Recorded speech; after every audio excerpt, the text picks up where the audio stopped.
Evening student, myself Deepak Gupta. I am MTech from BITS Planning. Today I will take the topic of electric field. First of all, I will just revise this topic. After that, we will take some numerical based on electric field. मैंने आपको पहले बताया था इसकी definition को. Electric field क्या होता है? स्पेस, इसको बच्चों इसको लिख लो, ये डेफिनेशन आप लिख लो. Space around the charge, space around the charge, space around the charge where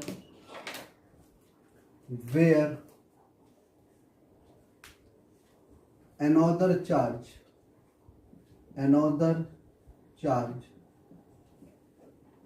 experience the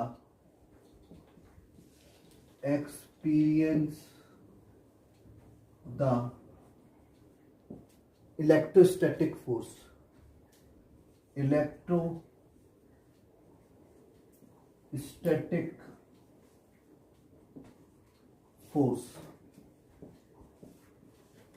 इस डेफिनेशन को बच्चे लिख लो. ठीक है. इलेक्ट्रिक फील्ड क्या होता है? Electric field space around the charge. Electric field क्या होता है? Space around the charge, space around the charge where another charge experience the electrostatic force. मैंने आपको बताया था कोई भी अगर मैंने ये चार्ज ले लिया, हर चार्ज अपने चारों तरफ एक इलेक्ट्रिक फील्ड को बनाता है. जैसे ये चार्ज है, इसने चारों तरफ अपने इलेक्ट्रिक फील्ड को क्रिएट किया. ठीक है. इसने अपने चारों तरफ इलेक्ट्रिक फील्ड को इसने क्रिएट किया. ठीक है. तो अब जरा गौर से देखो, इस फील्ड के अंदर जब भी कोई चार्ज आएगा, सपोज एक चार्ज ये आ गया प्लस क्यू नॉट. ठीक है ना. ये क्या चार्ज होता है? ये सोर्स चार्ज होता है, सोर्स चार्ज होता है. और ये जो क्या होता है, जो इसके इलेक्ट्रिक फील्ड को टेस्ट करता है किसी भी पॉइंट पर कि कितना इलेक्ट्रिक फील्ड है, वो टेस्ट चार्ज होता है, टेस्ट चार्ज. तो बच्चों जरा देखो, जब सोर्स चार्ज ने अपने इलेक्ट्रिक फील्ड को चारों तरफ क्रिएट किया, तो इस फील्ड के अंदर जब भी कोई टेस्ट चार्ज आता है या कोई भी दूसरा चार्ज आता है, तो ये उस पर इलेक्ट्रोस्टैटिक फोर्स लगाता है ऐसे. ठीक है ना. और उसको कहता है आप बाहर की तरफ जाओ, ऐसे रिपेल करता है उसको. ठीक है. तो ये इसका फार्मूला क्या होता है इलेक्ट्रिक फील्ड का? मैं फार्मूला भी बता चुका हूं. E बराबर कितना होता है? 1/4 pi epsilon not Q upon R square. अगर ये डिस्टेंस मेरी R है तो, ये डिस्टेंस मेरी R है तो, ठीक है ना. तो ये क्या होता है? ये फार्मूला होता है. ठीक है. तो ये इलेक्ट्रिक फील्ड मैं पहले आपको बता चुका हूं. ठीक है. इसमें क्या होता है? ये इलेक्ट्रिक फील्ड होता है, इलेक्ट्रिक फील्ड होता है, इलेक्ट्रिक फील्ड होता है. ये सोर्स चार्ज होता है, सोर्स चार्ज होता है. और ये सोर्स चार्ज होता है, चार्ज होता है. और ये क्या होती है? सोर्स जितनी डिस्टेंस पर हमें इलेक्ट्रिक फील्ड को निकालना है, वो डिस्टेंस होती है, उसका स्क्वायर होता है, डिस्टेंस का स्क्वायर होता है. ठीक है ना. ये फार्मूला. तो ये इलेक्ट्रिक फील्ड होता है, ये चार्ज होता है, ये डिस्टेंस होती है जिस पॉइंट पर हमें इलेक्ट्रिक फील्ड को निकालना है. जिस पॉइंट पर हमें इलेक्ट्रिक फील्ड को निकालना है, उस पॉइंट की डिस्टेंस सोर्स चार्ज से डिस्टेंस होती है, इसका स्क्वायर होता है. ठीक है ना. तो ये मैं आपको पहले जो प्रीवियस लेक्चर में सब समझा चुका हूं. इसमें मैंने थोड़ा जल्दी से इसको आपको रिकैप करा दिया. अब हम इस पर बेस्ड कुछ न्यूमेरिकल्स को लेंगे. तो बच्चों ये क्वेश्चन है, this is based on the electric field. 2 point charges of 16 microcoulomb and -9 microcoulomb are placed at 8 centimeter apart in air. ठीक है. दो चार्ज हैं जो 16 माइक्रोकूलम का और 9 माइक्रोकूलम का, जो कि 8 सेंटीमीटर की डिस्टेंस में एयर में रखे हुए हैं. कौन कौन सा? एक 16 माइक्रोकूलम का, दूसरा -9 माइक्रोकूलम का. ठीक है. Placed at 8 centimetre apart in air. Determine the position of the point eight which the resultant field is 0. उस पॉइंट को बताओ जहां पर इलेक्ट्रिक फील्ड 0 होगा. ठीक है ना. नेट इलेक्ट्रिक फील्ड 0 होगा. ठीक है, तो जरा देखो इस क्वेश्चन को हम सॉल्व करते हैं। सॉल्यूशन, तो जरा देखो, दो चार्ज हमने लिए, एक चार्ज हमने ये लिया प्लस 16 माइक्रोकूलम का, ठीक है, और दूसरा चार्ज हमने यहाँ पर लिया -9 माइक्रोकूलम का, ठीक है। ये हमने दो चार्ज ले लिए। अब इन दोनों के बीच की डिस्टेंस हमारी क्या है, 8 सेंटीमीटर है। तो 8 × 10⁻⁻2 मीटर हम कह सकते हैं, ठीक है ना, ये डिस्टेंस है। तो जरा देखो बच्चों, इसमें हमें ध्यान रखना है कि हमें एक चार्ज को रखना है, किस पॉइंट पर रखना है कि रिजल्टेंट फील्ड 0 हो। जरा देखो, अगर मैं बीच में रखता हूं, सपोज बीच में किसी पॉइंट पे रखता हूं, तो वहां पर रिजल्टेंट फील्ड कभी भी 0 नहीं होगा। क्यों भाई? मैंने आपको पहले बताया है, अगर मुझे किसी भी चार्ज की वजह से इलेक्ट्रिक फील्ड किसी भी पॉइंट पर निकालना है, तो उस पॉइंट पर मुझे किसको रखना पड़ेगा, एक पॉजिटिव टेस्ट चार्ज को रखना पड़ेगा, ठीक है। तो अगर मेरा फील्ड यहाँ पर सपोज 0 होता है, तो क्या है, मैंने यहाँ पे रखा +Q0 टेस्ट चार्ज को, +Q0 टेस्ट चार्ज को। तो जरा गौर से देखो, +Q0 टेस्ट चार्ज को जब मैंने यहाँ पे रखा, तो इस प्लस की वजह से ये प्लस उधर को रिपेल होगा, इस प्लस की वजह से ये प्लस किधर को रिपेल होगा, उधर को रिपेल होगा, इधर को रिपेल होगा, ठीक है। और इस निगेटिव की वजह से ये प्लस भी इधर को ही आएगा। जरा देखो, इस प्लस की वजह से ये प्लस किधर को रिपेल होगा, इधर को रिपेल होगा। किस डायरेक्शन में? टुवर्ड्स राइट रिपेल होगा। और इस निगेटिव की वजह से ये पॉजिटिव अट्रैक्ट होगा, किधर को अट्रैक्ट, टुवर्ड राइट ही अट्रैक्ट होगा। तो दोनों केस में इलेक्ट्रिक फील्ड क्या हो जाएगा, आपका इस डायरेक्शन में आएगा, टुवर्ड्स राइट आएगा। तो देखो कभी भी 0 नहीं हो सकता, ठीक है ना। इस प्लस की वजह से भी इधर आया और इस निगेटिव की वजह से भी इधर ही आया, तो दोनों तो जुड़ जाएंगे, ठीक है ना। तो फील्ड 0 कैसे हो सकता है? तो देखो, एक पॉजिटिव है और एक नेगेटिव चार्ज है, तो हमें क्या करना है, जिस पॉइंट को इलेक्ट्रिक फील्ड के जिस पॉइंट पर हमें 0 इलेक्ट्रिक फील्ड को मानना है, वो इन दोनों से बाहर होना चाहिए। और इससे पहले मैंने एक एग्जांपल लिया था, उसमें मैंने बताया था, अगर दोनों पॉजिटिव हैं या दोनों नेगेटिव हैं, तो उनके बीच में ही वो पॉइंट आएगा। जरा सुन लो एक बार, दोबारा से गौर से सुनो, कि अगर दोनों पॉजिटिव हैं या दोनों नेगेटिव हैं, तो इलेक्ट्रिक फील्ड कहां पर 0 होगा, बीच में ही किसी पॉइंट पर 0 होगा। लेकिन अगर एक पॉजिटिव है, दूसरा नेगेटिव है, या ये नेगेटिव है और ये पॉजिटिव है, तो इलेक्ट्रिक फील्ड 0 वाला पॉइंट इसके बाहर आएगा, ठीक है। आप समझ सकते हो, जरा गौर से देखो, अगर मैंने इस लाइन को थोड़ा सा आगे बढ़ाया और यहां पर उस पॉइंट को लिया, +Q0 को मैंने यहां पे रखा, ठीक है। तो जरा गौर से देखो, यहां पर रखा, इसको तो मैं रब कर देता हूं, ये आपको समझ में आ गया कि ये पॉइंट इसके बीच में कभी भी नहीं हो सकता।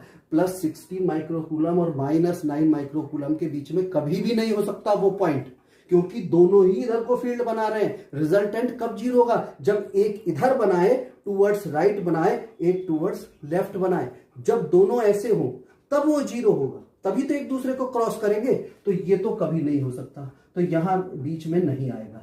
आपको यही ध्यान रखना है, इसीलिए मैंने दोनों टाइप के बच्चों क्वेश्चन लिए हैं, ताकि आपको किसी प्रकार का भी कंफ्यूजन ना बना रहे, ठीक है। तो जरा गौर से देखो, ये आपने इसको इससे मिला दिया, ठीक है। अब जरा गौर से देखो, हाँ, अगर इस पॉइंट पर कंसीडर करो, इस पॉइंट पर जब आप देखोगे, तो जरा गौर से देखो, इस पॉजिटिव की वजह से ये पॉजिटिव, इस पॉजिटिव की वजह से +16 कूलम की वजह से ये पॉजिटिव चार्ज किधर को रिपेल होगा, इधर को, क्योंकि पॉजिटिव, ये भी पॉजिटिव, ये भी पॉजिटिव, इसको इधर को रिपेल करेगा, इधर को रिपेल करेगा। तो इसकी वजह से इलेक्ट्रिक फील्ड अगर मैं E1 लेता हूं, तो वो उधर को आएगा, और इसकी वजह से इलेक्ट्रिक फील्ड इस पॉजिटिव को ये अट्रैक्ट करेगा। सपोज ये E2 है, तो ये अट्रैक्ट करेगा, ये अट्रैक्ट करेगा। जरा देखो, दोबारा से मैं एक्सप्लेन करता हूं। इस पर मुझे किसी भी पॉइंट पर इलेक्ट्रिक फील्ड को निकालना है, तो मैंने वन लाइन आपको कंसेप्ट बताया है कि उस पॉइंट पर plus Q not test charge को रख दो और वो जिस डायरेक्शन में चलेगा इलेक्ट्रिक फील्ड उस डायरेक्शन में होगा। तो इस पॉजिटिव की वजह से ये पॉजिटिव, इस पॉजिटिव की वजह से ये पॉजिटिव इधर को जाएगा। तो इसकी वजह से जो हुआ, इसको मैं Q1 ले लेता हूं, सपोज इसको Q1 ले लेता हूं, ठीक है ना, इसको Q1 ले लेता हूं और इसको मैं Q2 ले लेता हूं सपोज, ठीक है ना, Q2 ले लेता हूं। तो ये क्या हो गया, Q1 की वजह से इलेक्ट्रिक फील्ड हो गया, ये Q1 की वजह से हो गया, और ये किसकी वजह से हो गया, इस Q2 की वजह से हो गया, ठीक है ना। ताकि मैंने नोटेशन ऐसे ले लिए हैं आपको आराम से समझ में आ जाए। इस Q1 की वजह से इलेक्ट्रिक फील्ड किधर को बनेगा, उधर को बनेगा, क्योंकि ये प्लस इस प्लस को उधर रिपेल करेगा। तो ये EQ1 ये ले लिया मैंने, EQ1, ठीक है,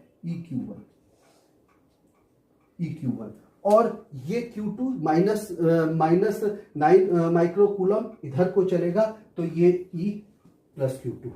अब दोनों बराबर है, तो सपोज मैंने यहां से डिस्टेंस मानी है, ये डिस्टेंस मानी, इसकी x डिस्टेंस, ये डिस्टेंस x डिस्टेंस, ये सपोज x डिस्टेंस पर है। तो जरा देखो दोनों इलेक्ट्रिक फील्ड बराबर होंगे मेरे, कौन कौन से, E plus Q1 equal to E plus Q2, ठीक है, ये दोनों मेरे बराबर होंगे, ठीक है। तो जरा गौर से देखो, EQ1 की वजह से कितना हो जाएगा electric field, 1/4 pi epsilon not Q1 ये 60 माइक्रोकूलम, तो 16 इंटू 10 की पावर -6, ठीक है ना, माइक्रो का मतलब होता है 10 टू पावर -6, तो हमने लगा दिया, ठीक है। अब यहां से यहां तक की डिस्टेंस कितनी है, इस पॉइंट से इस पॉइंट तक की, P पॉइंट तक की डिस्टेंस हमें बतानी है, ठीक है ना, इस P पॉइंट तक की डिस्टेंस बतानी है। तो ये डिस्टेंस कितनी हो गई, 8 प्लस x इंटू 10 की पावर -2। अब ये बच्चों हमने इसको मीटर में चेंज कर दिया सेंटीमीटर से, ठीक है, इतने का होल स्क्वायर इक्वल टू, दूसरा कितना हो जाएगा, अब इसकी वजह से यहां पर इलेक्ट्रिक फील्ड निकालेंगे, 1/4 पाई एप्सिलॉन नॉट, कितना हो गया, 9 इंटू 10 की पावर -6। देखो पहले भी बताया है बच्चों मैंने कि माइनस साइन का फर्क नहीं पड़ेगा, यहाँ माइनस नहीं लेते, प्लस और माइनस सिर्फ डायरेक्शन बताने का काम करते हैं और कुछ नहीं करते, ठीक है ना। तो -9 अपॉन कितना हो गया, यहां से यहां तक की डिस्टेंस x इंटू 10 की पावर -2 का होल स्क्वायर, ठीक है ना। ये दोनों तरफ इलेक्ट्रिक फील्ड मैंने ले लिया, ठीक है ना। ये किसकी वजह से, देखो यहां से इस पॉइंट पे निकालना है, तो जरा देखो 1/4 पाई एप्सिलॉन नॉट, Q1 की वैल्यू रख दी, Q की वैल्यू, इलेक्ट्रिक फील्ड का फार्मूला आपको पता है, मैंने बता चुका हूं, 1/4 pi epsilon not Q upon R square, ये होता है, ठीक है ना। तो सोर्स चार्ज यहाँ पे कितना हो गया, ये वाला हो गया, और यहां से यहां पर मैंने इलेक्ट्रिक फील्ड को 0 लिया है, इस पॉइंट पर 0, तो 8 प्लस x की पावर 10 इंटू 10 टू पावर -2 मैंने मीटर में बदल दिया का होल स्क्वायर, और दूसरा इसकी वजह से यहां पर कितना होगा, 9 इंटू 10 की power -6 x into 10 to power -2 मैंने मीटर में बदल दिया का होल स्क्वायर। बस इसको अब सॉल्व कर लेंगे तो मेरे पास x की वैल्यू आ जाएगी। तो जरा गौर से देखो, ये इससे कैंसिल आउट हो गया, 10 की पावर -6 से कट गया, ठीक है। तो अब देखो यहां पर हम इसको सॉल्व कर सकते हैं, ये कितना हो गया, ये हो गया मेरा 4 अपॉन 8 प्लस x इंटू 10 की पावर -2 का होल स्क्वायर इक्वल टू 3 का होल स्क्वायर, 9 को 3 का कर लिया, 3 का स्क्वायर कर दिया, और 16 को 4 का स्क्वायर कर दिया, अपॉन x इंटू 10 की पावर -2 का होल स्क्वायर।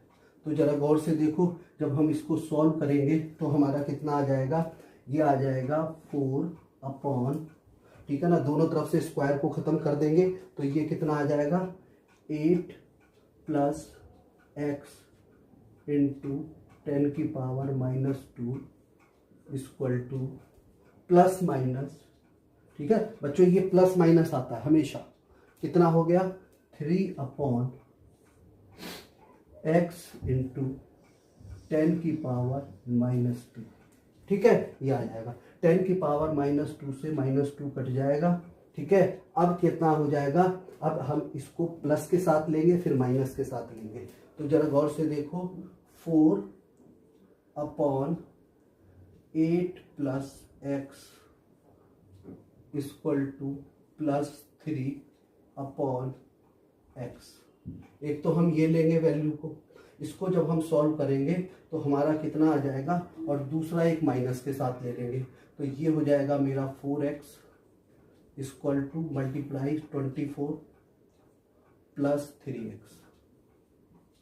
तो ये मैं जब इधर लाऊंगा तो x इक्वल टू 24 वैल्यू आएगी, 24 x इक्वल टू 24।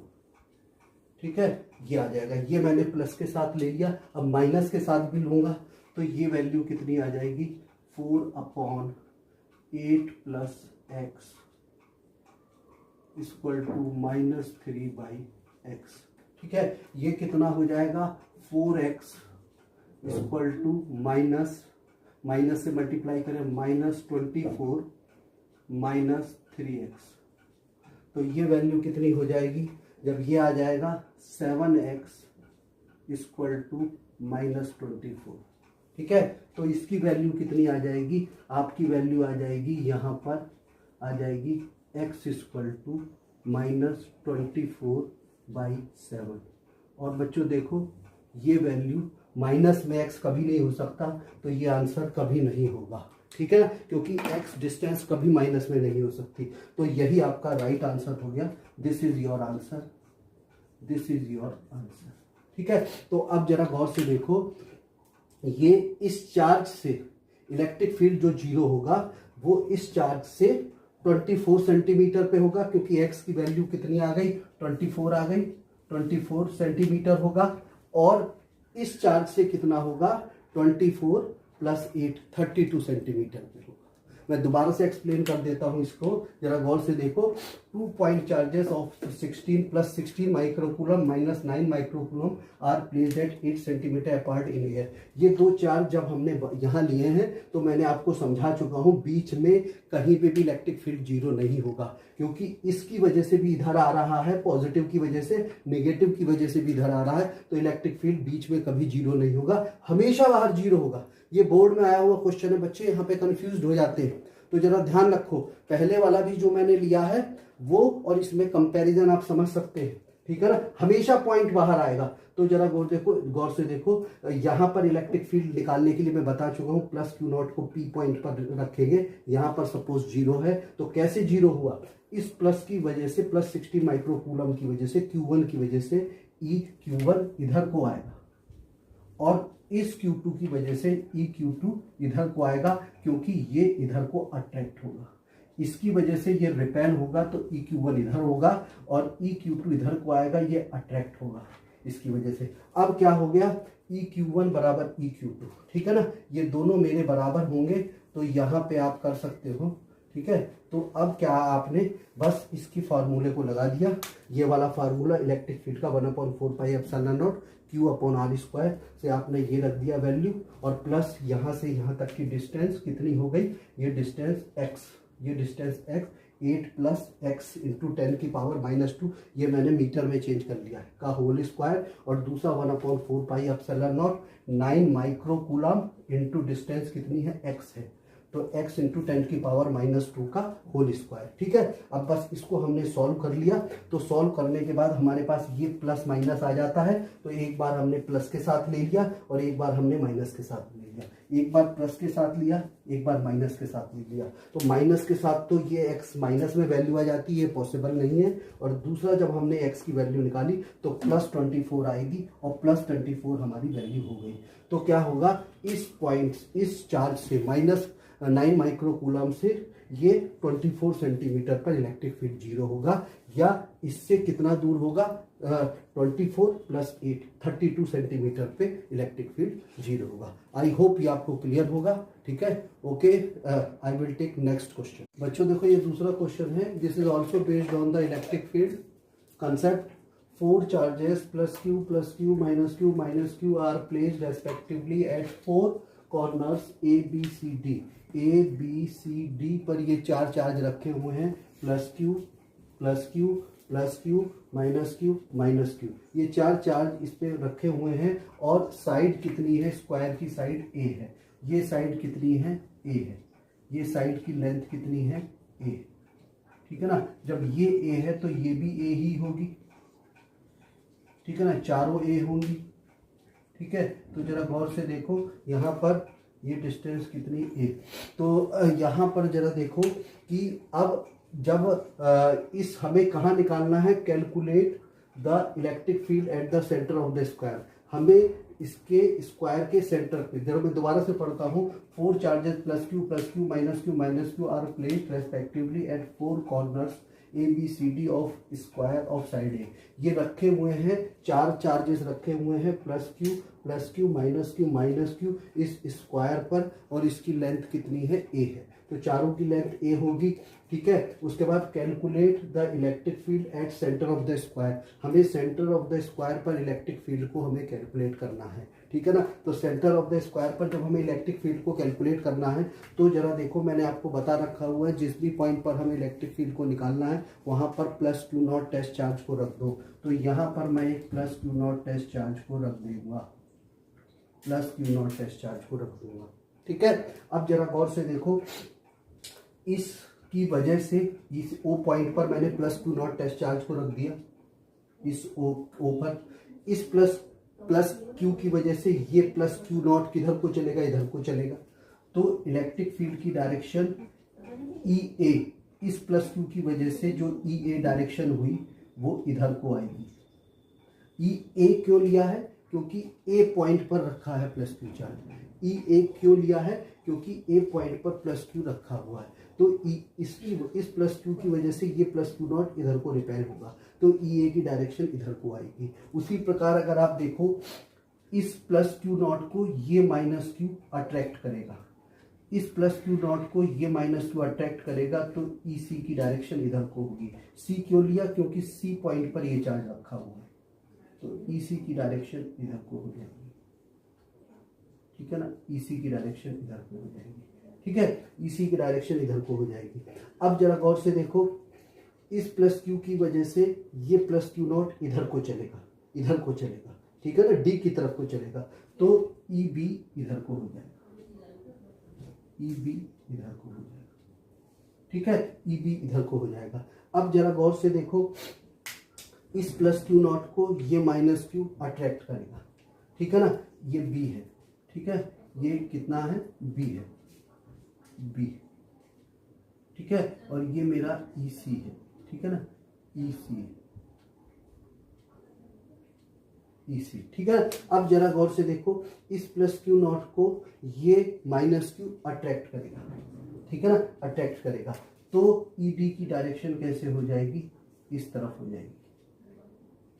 ED की डायरेक्शन इधर को हो जाएगी। तो आपने क्या देखा कि EA आपका इधर को हुआ, EC भी इधर को हुआ। भाई ये +q इस +q0 को रिपेल करेगा, तो EA की इलेक्ट्रिक फील्ड आपका इस तरफ होगा, और उसके बाद इस +q0 को q0 इस ये -q इस +q0 को अट्रैक्ट करेगा, तो EC आपका इस चार्ज की, EC क्यों, EA का नाम क्यों दिया, क्योंकि A पर रखा हुआ चार्ज +q है, इसकी वजह से EA दिया। इसको EC नाम क्यों दिया, क्योंकि C पर -q रखा हुआ चार्ज है और इसको अट्रैक्ट कर रहा है इधर को।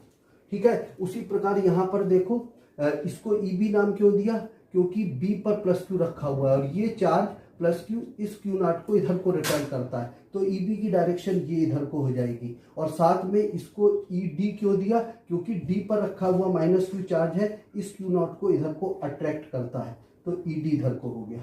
तो ये आपका हो गया। ठीक है ना, और इनके बीच में एंगल कितना बनता है, 90 डिग्री का एंगल बनता है। ठीक है ना, स्क्वायर है ये, 90 डिग्री का एंगल बनता है। तो अब जरा देखो, अगर मैं ई ए और ई सी को E1 ले लूँ, E1 ले लूँ, और ई बी और ई डी को E2 ले लूँ, इन दोनों के सम को 2 ले लूँ, और इनके बीच का एंगल कितना हो गया, 90 डिग्री।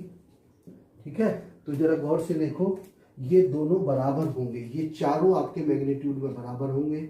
ई सी बराबर ई ए बराबर ई बी बराबर ई सी बराबर ई डी बराबर, ये चारों बराबर होंगे मैग्नीट्यूड में। क्यों मैग्नीट्यूड में बराबर होंगे, जरा गौर से देखो, ये इसलिए मैग्नीट्यूड में बराबर होंगे, क्यों, क्योंकि यहां से यहां तक की डिस्टेंस सेम है। किसके लिए, ई बी और ई डी दोनों बराबर होंगे, दोनों इसी डायरेक्शन में आ रहे हैं, और साथ में ये क्या है, यहां से लेकर के यहां तक की डिस्टेंस है, तो मैग्नीट्यूड में बराबर होगा। उसी प्रकार ई ए और ई सी भी मैग्नीट्यूड में बराबर होगा, क्योंकि यहां से यहां तक की डिस्टेंस बराबर। भाई ये डिस्टेंस यहां से यहां तक की ये भी इक्वल है, जितनी ये है, जितनी ये है उतनी ही ये है डिस्टेंस। तो क्या है, चारों मैग्नीट्यूड में बराबर होंगे। ई बी बराबर ई ए बराबर ई बी होगा, ई बी बराबर ई सी होगा, ई सी बराबर ई डी होगा। ठीक है ना, ये चारों मैग्नीट्यूड में बराबर होंगे। इनकी वैल्यू कितनी आएगी, k q upon r square. R की वैल्यू को हम निकाल लेंगे, आर की वैल्यू हमारी कितनी होगी, जरा देखो ये कितना हो गया। जब हम इसको निकालेंगे, बी डी का स्क्वायर निकालेंगे इस ट्राइंगल में, भाई हमारी आर यहां से यहां तक, ओ डी है हमारी आर, कितनी है, ओ डी है हमारी आर, क्योंकि प्लस क्यू नोट यहां से यहां को जाता है, प्लस क्यू नोट यहां से इधर को जाता है। तो बी डी का स्क्वायर कितने का, बी डी का स्क्वायर बराबर ए का स्क्वायर प्लस दिस ए का स्क्वायर, ए का स्क्वायर। बी डी का स्क्वायर बराबर इस ए का स्क्वायर प्लस इस ए का स्क्वायर। तो ये कितना हो जाएगा, ए का स्क्वायर, या इसको मैं लिख सकता हूं डी सी का स्क्वायर प्लस सी बी का स्क्वायर, डी सी का स्क्वायर प्लस सी बी का स्क्वायर। तो बी डी का स्क्वायर बराबर ए का स्क्वायर प्लस ए का स्क्वायर बराबर 2a का स्क्वायर। तो बी डी का स्क्वायर, बी डी बराबर रूट 2a स्क्वायर बराबर a रूट 2। ठीक है, तो ये आ गया बी डी। और आपको ओडी किसके बराबर है, बी डी का आधा है। ओडी कितनी है, ये बी डी का आधा है, बी डी का आधा है ओडी। तो ओडी मेरी कितनी हो जाएगी, ओडी बराबर हो जाएगी बी डी बाई 2 बराबर ए रूट 2 बाई 2 बराबर ए बाई रूट 2। ये आ गई, ठीक है ना, और यही मेरी आर हो जाएगी, यही मेरी आर हो जाएगी। तो यहां पर मैं लिख सकता हूं k q upon a by root 2 का होल स्क्वायर। ठीक है, ए बाई रूट 2 का। तो अब मैं कह सकता हूं ई ए बराबर ई बी बराबर ई सी बराबर ई डी बराबर के क्यू 2 अपॉन ए स्क्वायर। तो ये मेरी वैल्यू आ गई, ठीक है ना, ये मेरी वैल्यू आ गई। ठीक है, ये मेरी वैल्यू आ गई। ये अब क्या है, अगर मैं इसको कहता हूं ई ए मेरा क्या है, ई ए मेरा सम है ई ए प्लस ई सी का, और ई टू मेरा सम है E B plus E D का। तो फिर मैं ई ए को E one equal to E A plus E C, E one equal to E A plus E C.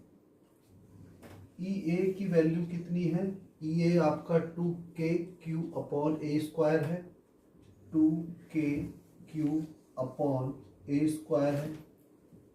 ई सी की भी वैल्यू इतनी ही है, 2k क्यू अपॉन ए स्क्वायर, 2k क्यू अपॉन ए स्क्वायर। तो ये वैल्यू कितनी हो जाएगी, E one equal to 4k q upon A square. ये E1 की वैल्यू हो गई बच्चों, ठीक है ना, ये E1 की वैल्यू आ गई। इसी प्रकार आप देख रहे हैं E2 equal EB plus ED, ठीक है ना। E2 बराबर कितना है, हमने माना है EB प्लस ED, तो E2 equal EB plus ED। EB कितनी है, EB भी आपको दी हुई है 2KQ अपॉन ए स्क्वायर, ED भी इतनी ही दी हुई है 2KQ अपॉन ए स्क्वायर।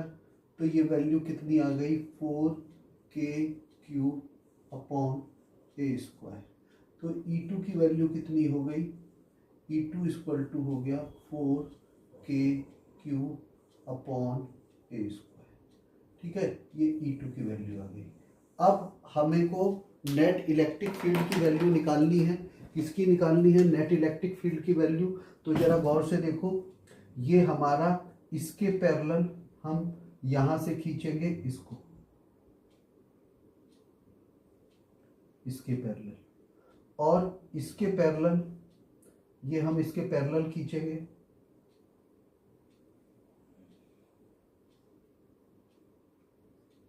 और सेम हम इसके पैरेलल यहां से खींचेंगे। तो कुछ आपका नेट इलेक्ट्रिक फील्ड ऐसे आएगा, ऐसे आएगा। ये तो मेरा एंगल 90 डिग्री का है, 90 डिग्री का एंगल है पूरा।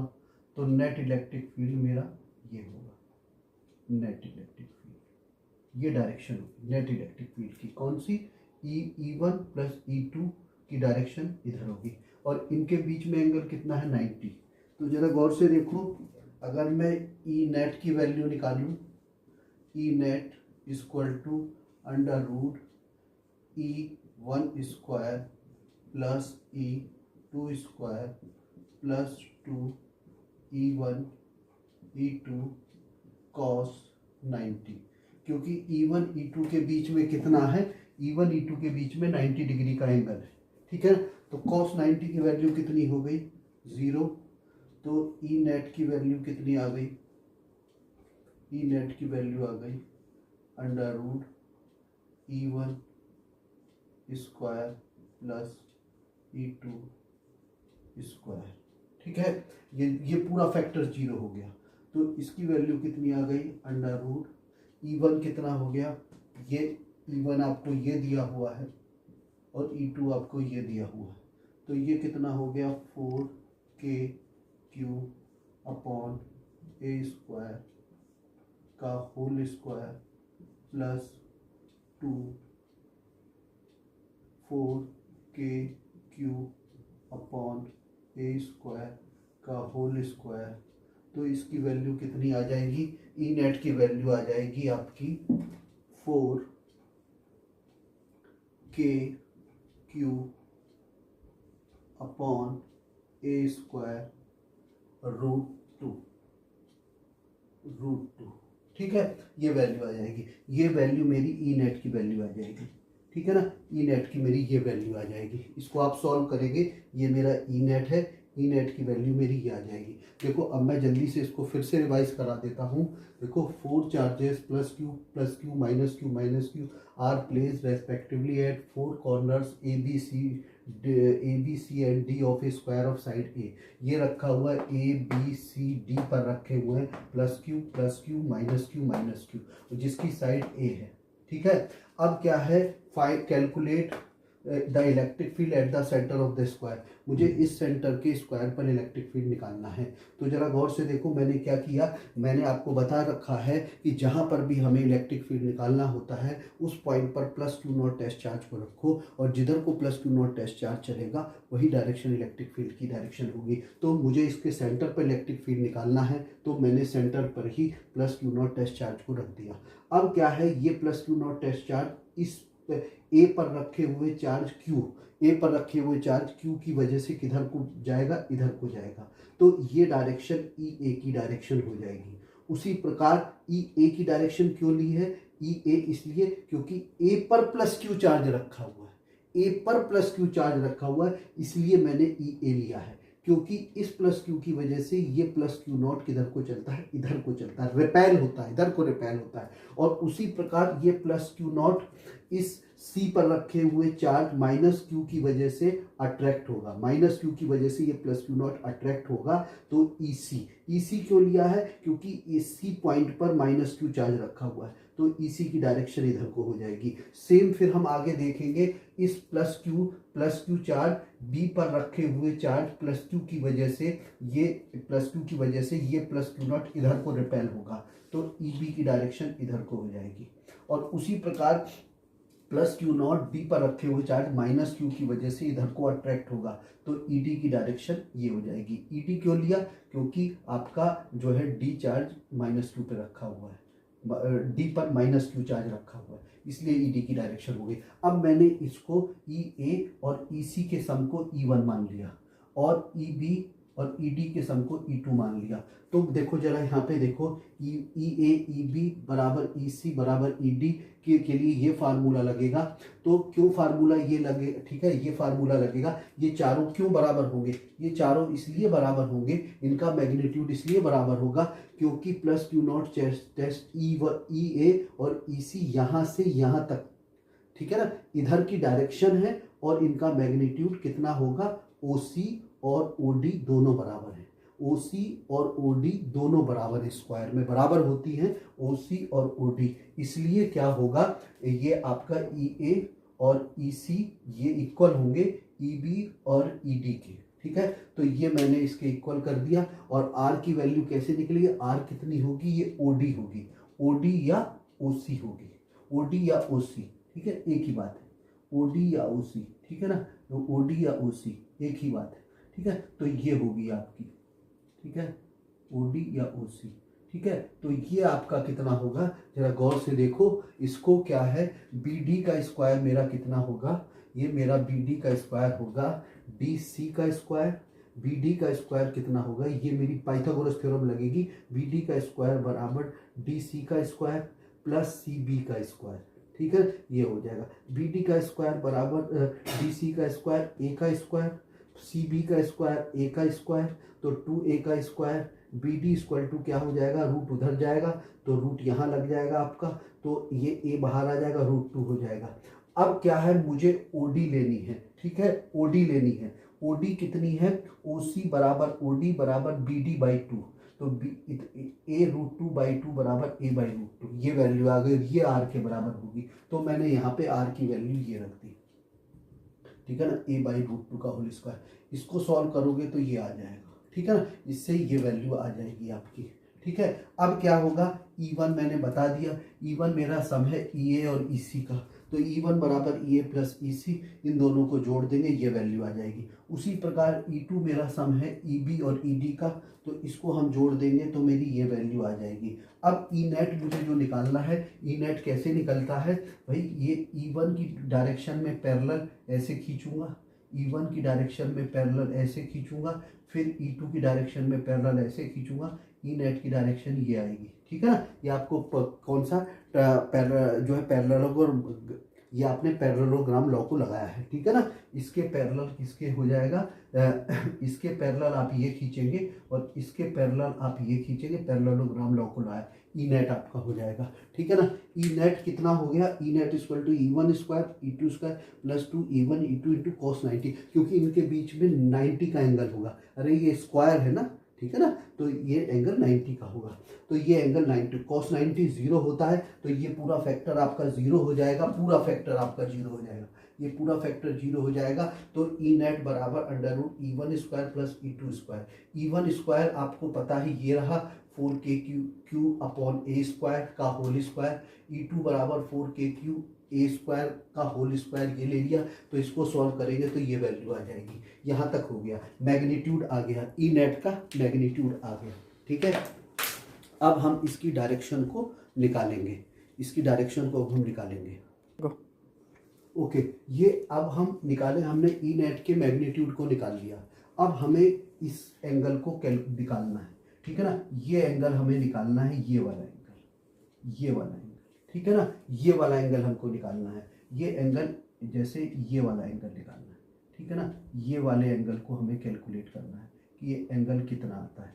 तो ज़रा गौर से देखो, इस एंगल को अगर मैं बीटा लेता हूँ, इस एंगल को मैं बीटा, मैग्नीट्यूड आ गया, उसकी अब बस हमें डायरेक्शन निकालनी है, ठीक है ना। तो बीटा अगर मैं लेता हूँ तो बीटा कितना होगा, जरा गौर से देखो, कॉस बीटा बराबर हो जाएगा, कॉस बीटा बराबर हो जाएगा, वहाँ पर गौर से देखो, कॉस बीटा बराबर होता है बेस अपॉन हाइपोटेनस, ठीक है ना, बेस अपॉन हाइपोटेनस, ठीक है ना। तो बेस कितना हो गया, बेस मेरा ये देखो, ये एंगल मेरा 90 का बनेगा, ये एंगल 90 का होगा, तो ये एंगल 90 का होगा, तो बेस तो मेरा E1 होगा और हाइपोटेनस ई नेट होगा।